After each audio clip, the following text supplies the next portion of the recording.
Hello friends, आज तू मो केदार ମୁଁ ତ ଗୌରୀ ସିରିଏଲରେ ଆପଣମାନେ ଆଉ ଏକ ନୂଆ ଏପିସୋଡରେ ଧମାକାଧାର ଏପିସୋଡ ଦେବାକୁ ଯାଉଛି। ଆପଣମାନେ ଦେଖିବାକୁ ପାଇବେ। ତ ସାଙ୍ଗମାନେ ଭିଡ଼ିଓଟିକୁ ଶେଷ ଯାଏ ଦେଖନ୍ତୁ। ଭିଡ଼ିଓଟି ଭଲ ଲାଗିଲେ ଗୋଟେ ଲାଇକ୍ କରନ୍ତୁ। ସାଙ୍ଗମାନେ ଗୌରୀ ଏବଂ ରାନୀ ଡ୍ୟାନ୍ସ ପ୍ରୋଗ୍ରାମରେ ଭାଗ ନେଇଥିବେ। ଡ୍ୟାନ୍ସ କମ୍ପିଟିସନରେ ସେଇ କମ୍ପିଟିସନ ସବୁ ସରିଯାଇଛି। ଆଉ ଆଜି ତାହାର ଫଳାଫଳ ବାହାରିବ।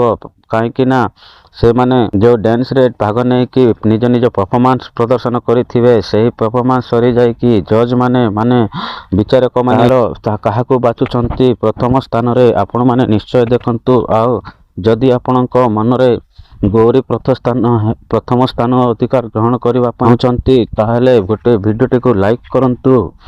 ଆଉ ଆମ ଚ୍ୟାନେଲକୁ ନୂଆ ଆସିଥିଲେ ସବସ୍କ୍ରାଇବ କରି ରଖନ୍ତୁ। ସାଙ୍ଗମାନେ ସେ ଡ୍ୟାନ୍ସ ପରଫର୍ମାନ୍ସର ଆଙ୍କରିଂ ଲୋକଟି ଆନାଉନ୍ସ କରୁଛି ଯେ ଆଜି ପ୍ରଥମ ପୁରସ୍କାର ଯିଏ ପାଇବେ ସେ ହେଉଛନ୍ତି ଗୌରୀ।